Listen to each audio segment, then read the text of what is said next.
বটটট আছে, খেয়াল রাখবেন, বিদ্যুৎ না যেতে পারে, বিদ্যুৎ যেন আপনাদের কোনো সমস্যা করতে না পারে। এই জন্য আপনাদের সাথে আমরা আছি। বিএনপি হিন্দুদের সাথে ঐক্য করছে, ইনশাআল্লাহ আমাদের ঐক্য কোনোদিন ভাঙবে না। আমাদের উৎসবে আপনারা আসবেন, আপনাদের উৎসবে আমরা যাব।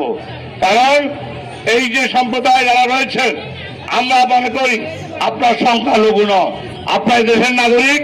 আমরা ট্যাক্স দেন, আমরা যেন ট্যাক্স দিই, আপনারা ট্যাক্স দেন। সুতরাং কাউকে ভয় করার কোনো কারণ থাকতে পারে না। এই জন্য আমরা, আমার এখানে মা বোনরা আছে, আমি অনুরোধ করবো আমরা সবসময় আপনাদের পাশে থাকবো।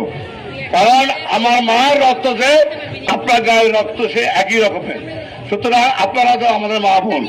তা আমি মনে করি আজকে বিএনপি সরকার আজকে হিন্দু সম্প্রদায়ের প্রোগ্রামকে সাকসেসফুল করার জন্য এই যে রথযাত্রা, এটার জন্য আমাদেরকে পুলিশ সুপার মহোদয় উনি রাস্তায় পুলিশ দিয়েছে।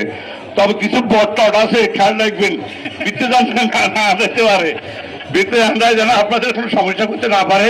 এই জন্য আপনাদের সাথে আমরা আছি। আর একটা ইস্কনের এখান থেকে বিশাল এক মিছিল হয়েছে।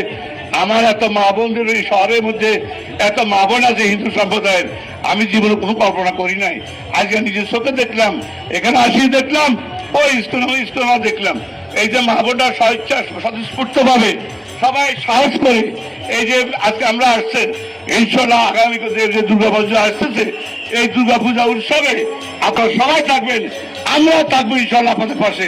কারণ আমরা ঐক্য করেছি, আমরা হিন্দু মুসলিম ঐক্য করেছি, বিএনপি হিন্দুদের সাথে ঐক্য করছে, ইনশাআল্লাহ আমাদের ঐক্য কোনোদিন ভাঙবে না ইনশাআল্লাহ। তাই আমি আজকে রথযাত্রা সুন্দর হোক, সফল হোক, সার্থক হোক, সকলকে ধন্যবাদ জানিয়ে আজকে রথযাত্রা সুবুদ্ধ আমাদের বাড়ি করছে, আমার দোস্ত করছে। তারপরে আমি বলি আজকে এই রথযাত্রা তাদের সুন্দর আর সুশৃঙ্খল হয়।